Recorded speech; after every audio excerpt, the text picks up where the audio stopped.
दावत खिताब दूंगा उस शख्सियत को जिन्होंने अब से कुछ दिनों के बाद इंशाअल्लाह पाकिस्तान के वजीर आजम का हल्फ उठाना है। आप सबके भरपूर इस्तकबाल में चेयरमैन पाकिस्तान तहरीक इंसाफ, पाकिस्तान की जान, पाकिस्तान की शान आन, इमरान खान।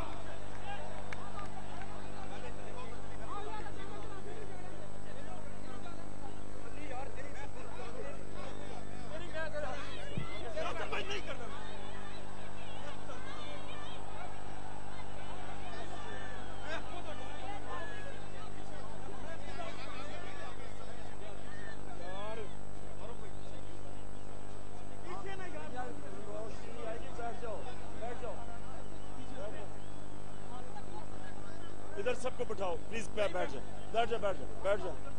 रोशनी नहीं आती वहां से। फैज पीछे बैठ जाओ, ज्यादा बेहतर है। डिस्ट्रैक्ट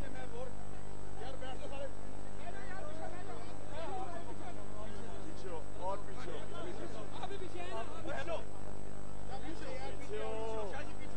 आप भी फैज थोड़ा पीछे, तुम पीछे हो। रोशनी, ओए रोशनी आती।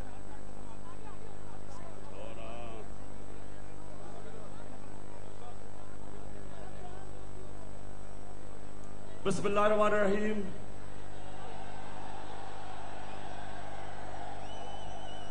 इय्याका नअबुदु व इय्याका नस्तईन। फैसलाबाद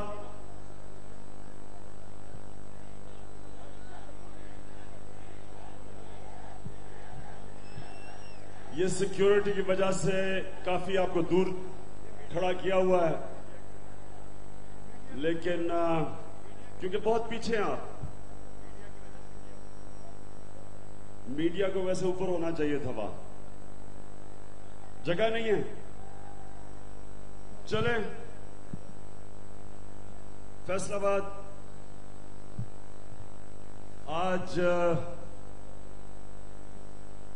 8-9 दिन रह गए इलेक्शन को। मैं 22 साल से इस इलेक्शन की इंतजार कर रहा हूं, 22 साल से। और मेरा ईमान है कि इंशाअल्लाह अल्लाह एक ऐसी इस मुल्क में तब्दीली लेके आएगा कि हमारा पाकिस्तान आज से 50 साल पहले जो तेजी से ऊपर जा रहा था, इंशाअल्लाह वो सफर फिर शुरू करेगा, ऊंचाई का सफर इंशाअल्लाह फिर शुरू करेगा। अच्छा, मैं ऐसे तकरीर नहीं कर सकता, आपने यहां बातें की, मैं तकरीर नहीं कर सकता। उधर भी आप बैठो ना, नीचे बैठो, नीचे वहां, उधर प्लीज नीचे बैठो। मैं ये जरा स्टेज सेट कर रहा हूं, फिर मैं अभी आपसे बात करता हूं। नीचे नीचे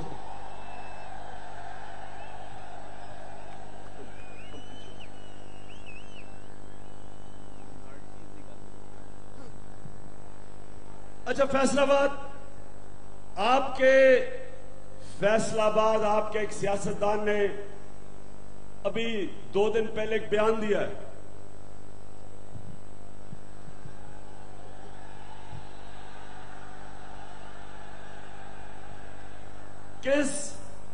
कौन सा सियासतदान ऐसा बयान दे सकता है कि नवाज शरीफ को एयरपोर्ट से उसका इस्तकबाल करना हज से भी बड़ा काम है?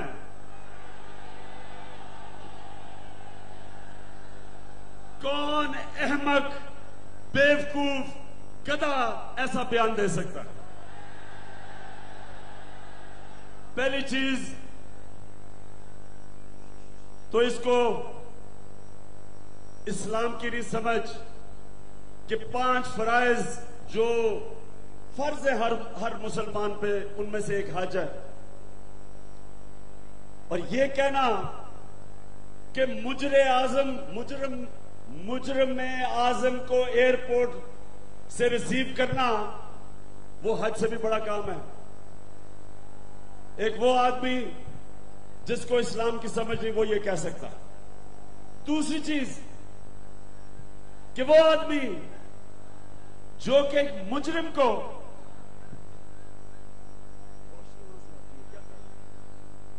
जो ये कहे कि एक मुजरिम को का जाके इस्तकबाल करो, जिस मुजरिम ने इस कौम के 300 अरब रुपया 30,000 करोड़ रुपया अपने बच्चों के 16 कंपनीज में डाला है, उसको जाके रिसीव करो।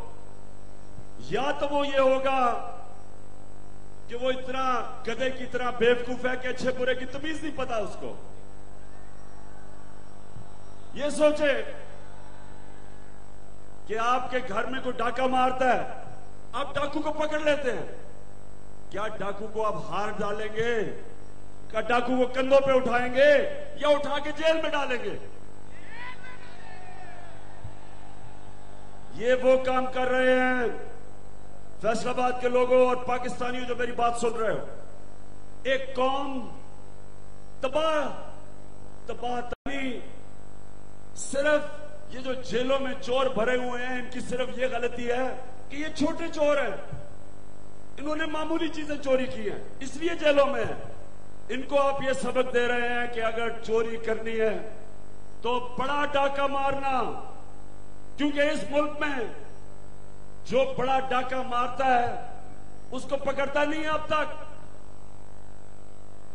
वो पुलिस जिसका काम है इनको जेलों में डालना, वो पुलिस इनको एस्कॉर्ट देती है। जिनका काम, जिन इदारों का काम इस तरह के कौमी मुजरिमों को पकड़ के सजाएं देना, वो कौमी इदारे इनके नीचे होते। और ये था पाकिस्तान का अलमिया। अगर ये मुल्क अजीम मुल्क नहीं बन सका तो नबी सल्लल्लाहु अलैहि वसल्लम की बहुत जबरदस्त हमारे लिए हदीस है कि तुम्हारे से पहले बड़ी कौमें तबाह हुई, जिधर ताकतवर के लिए एक कानून था और कमजोरों के लिए दूसरा कानून था। ये है तबाही। एक कौम जब तबाह होती है तो ये होता है। मैं आज ये राना सनाउल्लाह जैसे लोगों को, ये बेवकूफ नहीं है, ये वाकई इस तरह की चीज कहता है कि लोग जाके रिसीव करें। क्यों? क्योंकि राना सनाउल्लाह को पता है कि अगर लोग, लाखों लोग निकलाते एयरपोर्ट पे और नवाज शरीफ को हीरो बना दे, पीछे हिले ना, प्लीज बैठ जाइए, जॉय साहब इसको बिठा दो। ये वक्त है, ये अल्लाह ने आपको वक्त। इमरान खान ये नहीं कह रहा, आबिद शेर अली का बाप कह रहा है कि इसने 18 कत्ल किए हैं। और इन 18 कत्लों में जो मॉडल टाउन में इसने और शहबाज शरीफ ने पुलिस के जरिए शहरियों को कत्ल करवाया, जिसमें 2 औरतें थी, एक प्रेग्नेंट थी, 2 फुट से मुंह में गोलियां मारी उनके, ये वो शामिल नहीं है। ये 18 कत्ल इसने कोई और करवाए, कोई कब्जा करवाने लगा था, लोग कब्जा नहीं छोड़ा थे, मरवा दिया लोगों को। तो इनको, आबिद शेर अली जैसे लोगों को और ये राना सनाउल्लाह जैसे कातलों को, ये है वक्त। मैं अपनी सारी कौम को कहता हूं, आपने अब मेरे लिए नहीं निकलना, मेरे लिए नहीं, अपने मुस्तकबिल के लिए निकलना है, अपने मुल्क के लिए निकलना है, अपने बच्चों के लिए निकलना है, अपनी आने वाली नस्लों के लिए निकलना है। अल्लाह ने मेरे ऊपर खास करम किए हुआ है। मुझे किसी पाकिस्तानी को कोई इतना नहीं जानता, 40 साल से ये कौम मुझे जानती है। जो मैंने अल्लाह से मांगा उसने मुझे दिया। मैं खुशकिस्मत आदमी हूं। ये जंग इस मुल्क की जंग है, ये आपके मुस्तकबिल की जंग है। और मैं आज आपको बताता हूं कि ये जो चोरी जब करते हैं, ये जब करप्शन करते हैं, तो आपको क्या नुकसान होता है। जब 22 साल पहले मैंने पार्टी बनाई, मैं लोगों के पास जाता था, समझाता था कि ये करप्ट है दोनों जमातों की लीडरशिप, और कि आपका पैसा चोरी कर रहे हैं, तो लोग मेरी शक्ल देखते थे कि ये पता नहीं क्या बातें कर रहा है, करप्शन करते होंगे, हमारा क्या फर्क। मैं आज आपको बताता हूं, या हमारी बहनें भी बैठी हैं, मैं आपको खुशामदीद कहता हूं। मैं अब आपको बताता हूं, क्योंकि आप ज्यादा बेहतर जानती हैं। जो घर में हमारी माएं बहनें जो सौदा लेती हैं, उनको पता है कि किस तरह महंगाई बढ़ रही है। मैं ये आपको इसलिए बताता हूं कि 10 सालों में, अब सुने जरा, ये नौजवान अभी नारे नहीं मार रहे, 10 सालों में जब ये दो जमातें आई, इन्होंने चार्टर ऑफ डेमोक्रेसी साइन किया, यानी कि इन्होंने चार्टर ऑफ मुकमुका साइन किया। दोनों ने फैसला किया कि तुम जितनी मर्जी करप्शन करोगे, मैं कुछ नहीं कहूंगा, मेरी बारी जब आएगी तो तुम कुछ ना कहना। इन्होंने मिलके 10 सालों में जो मुल्क का दिवालिया निकाला है, वो मैं अभी आपको पढ़ के बताता हूं कि आपको क्या नुकसान हुआ। सबसे पहले पाकिस्तान का 60 सालों के अंदर कर्जा 10 साल पहले कितना था? 6,000 अरब। 6,000 अरब कर्जा इस मुल्क का 60 साल की तारीख में था।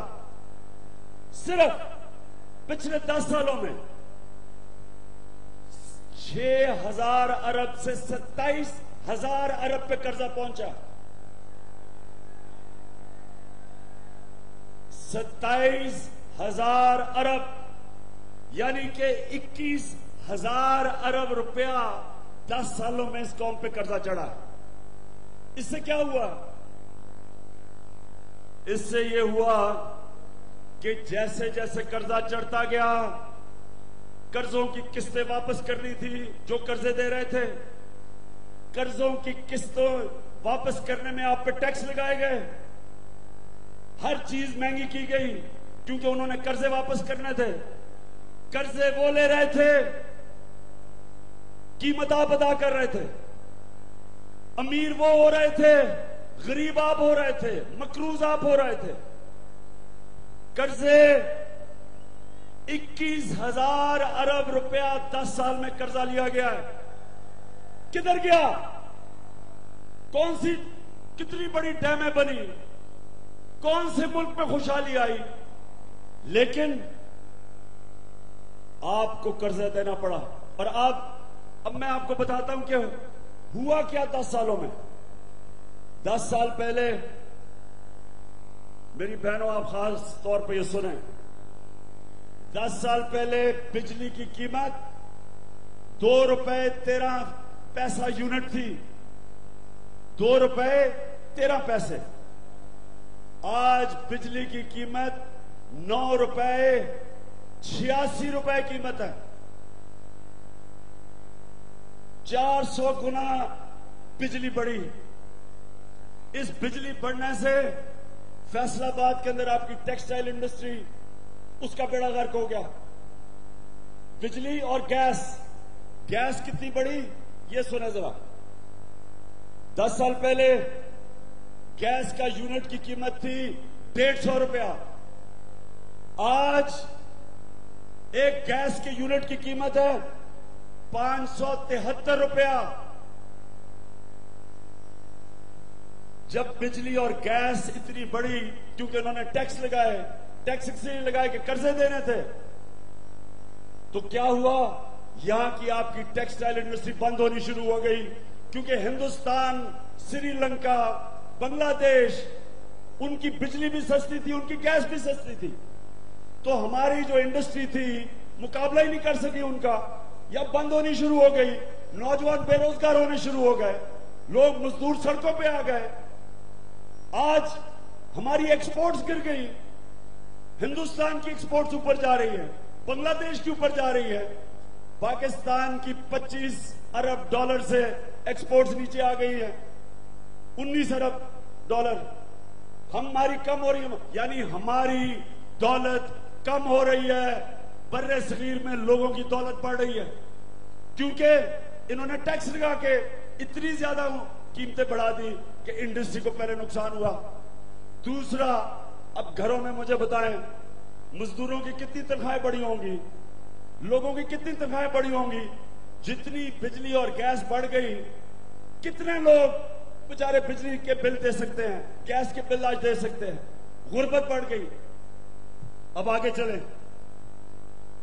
आटे की कीमत 2008 में 13 रुपए केजी था, आज 45 रुपए केजी है।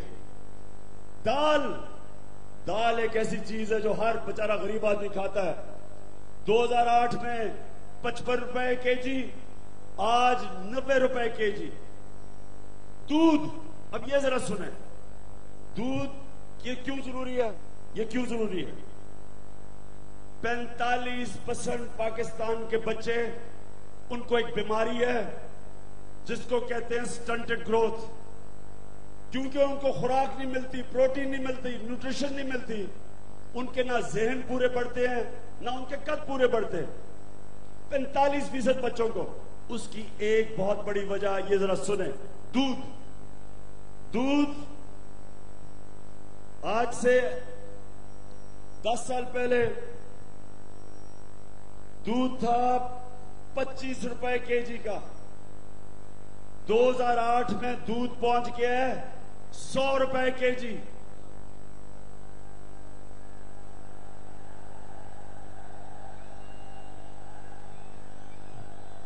अच्छा, अब सुने जरा फैसलाबाद के नौजवानों, क्योंकि मैं खास तौर पे अपने नौजवानों से मुखातिब हूं, क्योंकि नौजवान, ये आपके मुस्तकबिल की मैं बातें कर रहा हूं।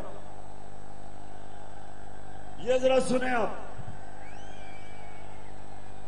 अमेरिका में और बर्तानिया में, अमेरिका में और बर्तानिया में जो कम से कम तनख्वाह कानून के मुताबिक एक आदमी को मिलती है, कम से कम, वो है 2 लाख रुपया महीना।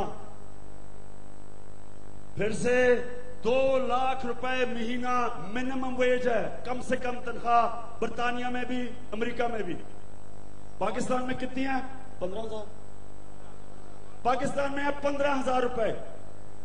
ठीक, अब ये याद रख लें, यहां 15,000 रुपए महीना कम से कम तनख्वाह है।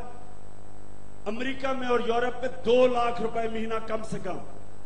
अब ये देखें, दूध यहां बिक रहा है 100 रुपए लीटर, और वो नेस्ले का कितना बिक रहा है? 100। नेस्ले का 1 लीटर का दूध 130 रुपए, 130 रुपए लीटर नेस्ले का। अब अमेरिका में और बर्तानिया में दूध कितने का बिकता है? अब सोचें कि अगर 2 लाख रुपए कम से कम तनख्वाह है, तो वहां तो दूध महंगा होना चाहिए। ये सुने जरा, बर्तानिया में 1 लीटर दूध 40 रुपए का है। अमेरिका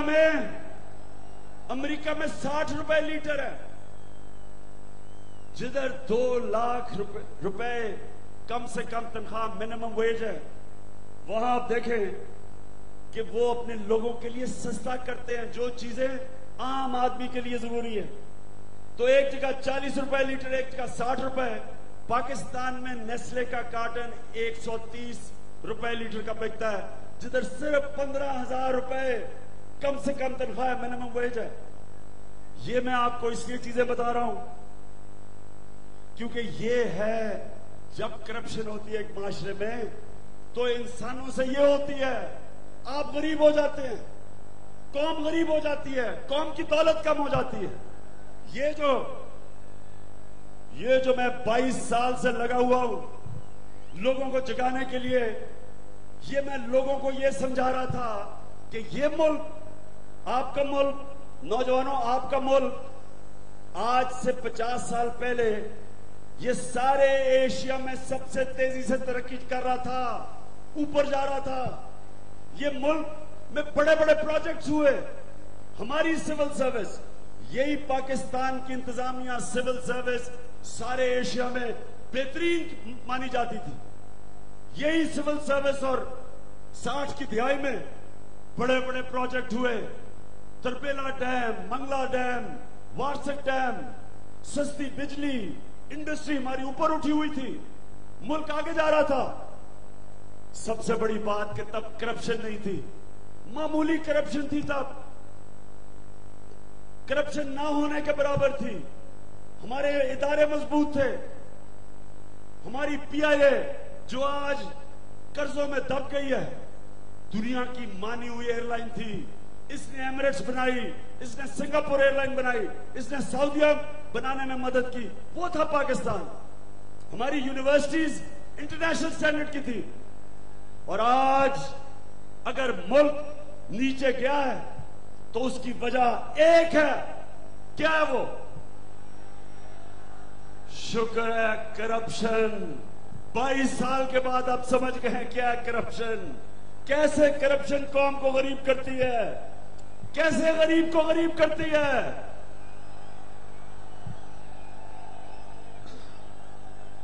और मैं 22 साल पहले मैंने ये 2 करप्शन के बादशाहों के खिलाफ कैंपेन की। एक था जरदारी और दूसरा था नवाज शरीफ। 22 साल पहले। और अल्लाह अल हक है, सच का खुदा है, उसका वादा है कि मैं देर लगेगी लेकिन सच को मैं हमेशा सामने लेके आऊंगा। तो आज जब अडयाला जेल में नवाज शरीफ बैठा हुआ है, मजलूम और मासूम सी शक्लें बना रहा है, बड़े बड़े ड्रामे हो रहे हैं, इंडियन फिल्म बॉलीवुड के ड्रामे हो रहे हैं कि जनाब पता नहीं कितना बड़ा जुल्म हो गया।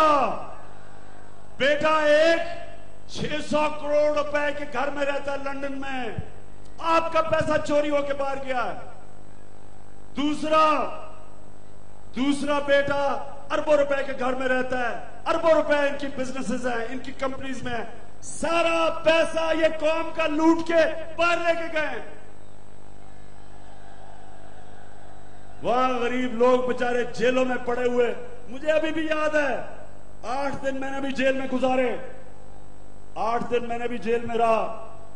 मुझे कभी नहीं भूलता जो मेरा कमरा साफ करने वाला 23-24 साल का लड़का था, मुझे कहता कि मुझे सबसे बड़ा मसला था उसका, एक आदमी कमाने वाला घर में, उसको फिक्र पड़ी हुई थी कि मेरे मां बाप का और मेरी बीवी और 2 बच्चों का कौन ध्यान रखेगा। कोई पूछने वाला नहीं है। वहां तो कोई ड्रामे नहीं हुए, वहां तो कोई रोना धोना नहीं हुआ। एक बेचारा और छोटी मामूली चीज में जेल में था। यहां बेरोजगार फिर रहे हैं, लोगों के पास पैसा नहीं है अपने बीवी बच्चों को खिलाने पिलाने का, बीमार हो जाए उनके पास पैसा नहीं है। सरकारी अस्पतालों में जो इलाज होता है वो होने के लिए कई अस्पतालों में 4-4 लोग बिस्तरों में हैं। और वहां मजबूरी में एक गरीब आदमी चोरी करता है, उसको उठा के जेल में फेंकते हैं। जो 330,000 करोड़ रुपया इस मुल्क का बाहर लेके जाता है, उसके लिए जनाब रोने धोने हो रहे हैं, मजलूम मासूम ड्रामे।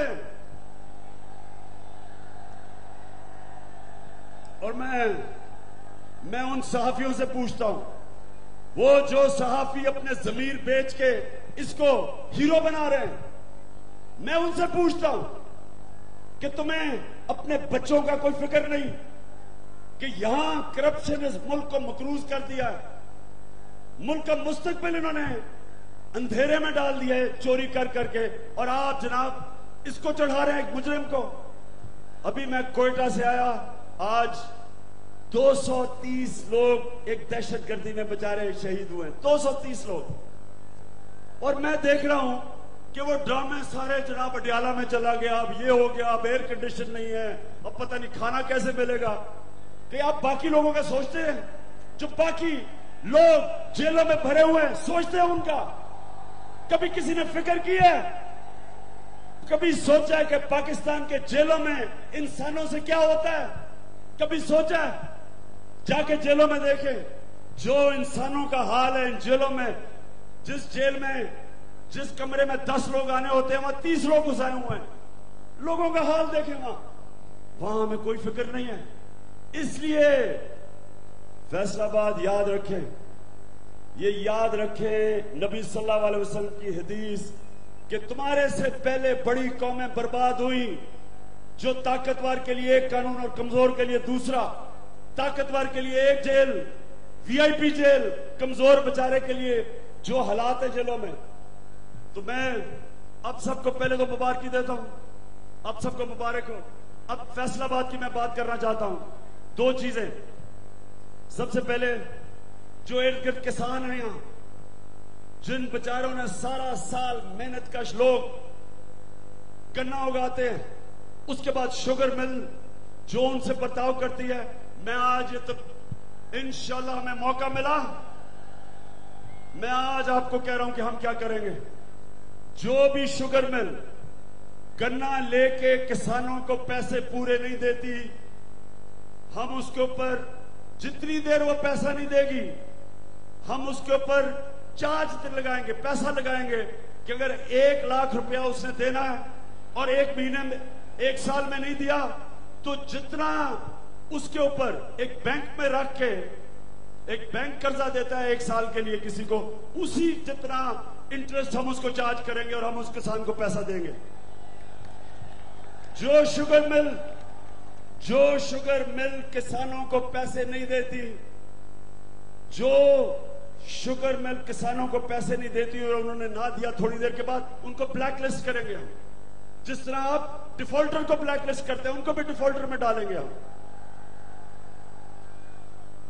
और किसानों के लिए हम इंशाल्लाह ट्यूबवेल के ऊपर वही रेट देंगे जो हिंदुस्तान के किसान को ट्यूबवेल पे मिलता है। हम किसानों के लिए वही मौके देंगे हिंदुस्तान के किसान से मुकाबला करने के लिए, जो इंशाल्लाह हम अपनी टेक्सटाइल को देंगे, वो भी हिंदुस्तान और बांग्लादेश से मुकाबला करने के लिए उनको भी बिजली और गैस उसी कीमत पर देंगे जो बांग्लादेश में और हिंदुस्तान में दी जाती है, ताकि हमारी टेक्सटाइल खड़ी हो। 60% पाकिस्तान की एक्सपोर्ट टेक्सटाइल है, हमारी एक्सपोर्ट गिर रही है, फैक्ट्रियां बंद हो रही हैं, फैक्ट्रियों की जगह रियल एस्टेट अपनी फैक्ट्रियां बंद करके हाउसिंग स्कीम्स बन रही है। ये हम रोकेंगे, टेक्सटाइल को रिवाइव करेंगे, टेक्सटाइल को खड़ा करेंगे ताकि लोगों को नौकरियां मिले, ताकि एक्सपोर्ट करें, ताकि मुल्क में जिसको अंग्रेजी में कहते हैं वेल्थ क्रिएशन, मुल्क अमीर हो, मुल्क में माल बने। तो इंशाल्लाह एक तो टेक्सटाइल के लिए मैं कह रहा हूं, लूम वाले बेचारे जो छोटे छोटे लोग जिनकी लूम थी 80% वो बंद हो गई है, उनके लिए भी स्पेशल एक 1 विंडो ऑपरेशन करेंगे, उनके लिए काम आसान करने के लिए, क्योंकि वहां भी बहुत बड़ी बेरोजगारी है। तो लूमों की जो छोटे छोटे लोग घरों में लूमें लगाई हुई थी, इंशाल्लाह उनके लिए भी हम हर वो काम करेंगे ताकि वो फिर से अपनी बिजनेस चला सके। और यहां फैसलाबाद में बड़ी अकलियत है, मसीह बरादरी बड़ी है। मैं आपको आज खड़ा होकर कह रहा हूं कि इंशाल्लाह जब कानून की बालादस्ती होगी, कानून का मतलब कि कमजोर को ताकतवर से हिफाजत, कानून का मतलब कि कमजोर और ताकतवर एक बराबर। मैं सारी अपनी अकलियतों को कहता हूं कि इंशाल्लाह आपको हम बराबर के शहरी बनाएंगे, आपको पूरा मौका देंगे कि आप भी पाकिस्तान को नया पाकिस्तान बनाने में पूरी तरह शिरकत करें। और फैसलाबाद के नौजवानों, आपके लिए सबसे बड़ा मसला आपका बेरोजगारी है। हम एक पूरा प्रोग्राम ला रहे हैं रोजगार देने का, पूरा प्रोग्राम लेके आ रहे हैं कि कैसे हमने आपको रोजगार देना है, जिसमें 50 लाख घर इंशाल्लाह 5 सालों में हम शुरू करेंगे, छोटे छोटे घर, ताकि लोगों को रोजगार मिले, लोगों को घर मिले, उससे और फैक्ट्री चले, उससे हमारी मैशत उठे। तो एक वो, दूसरा जगह जगह हम टेक्निकल एजुकेशन की इंस्टीट्यूट्स बनाएंगे ताकि हुनर सीख सके और हुनर सीख के नौजवान नौकरियां ढूंढ सके। जिस तरह नमल यूनिवर्सिटी मियांवाली में जो 90% वहां बच्चे स्कॉलरशिप पे हैं, 90%, और जैसे ही क्लास ग्रेजुएट की 92% ग्रेजुएट्स जो किए, जो तालिब इल्म ने ग्रेजुएट किया, 92% को एकदम नौकरियां मिल गई और अच्छी अच्छी नौकरियां मिल गई। तो इंशाल्लाह हर जगह टेक्निकल इंस्टीट्यूट आपके लिए बनाएंगे। और जो आखिर में ताजर बरादरी मेरी बात सुन लो। अब तक तो आप ये नवाज शरीफ के साथ थे, तो पंजाबी में कहते हैं हुन मजा आ गया है, देख लिया आपने। हम इंशाल्लाह ताजरों को इसलिए उठाएंगे कि बिजनेस उठेगी, फैक्ट्रियां चलेंगी, मुल्क में दौलत बनेगी, लोगों को रोजगार मिलेगा। इंशाल्लाह एक ये मुल्क वो बनेगा पाकिस्तान जो कायदे आज़म मोहम्मद अली जिन्ना की ख्वाब थी, जो इलामा इकबाल ने सोचा था, और जो आखिर में सारा पाकिस्तान का मसला बनता जा रहा है वो है पानी।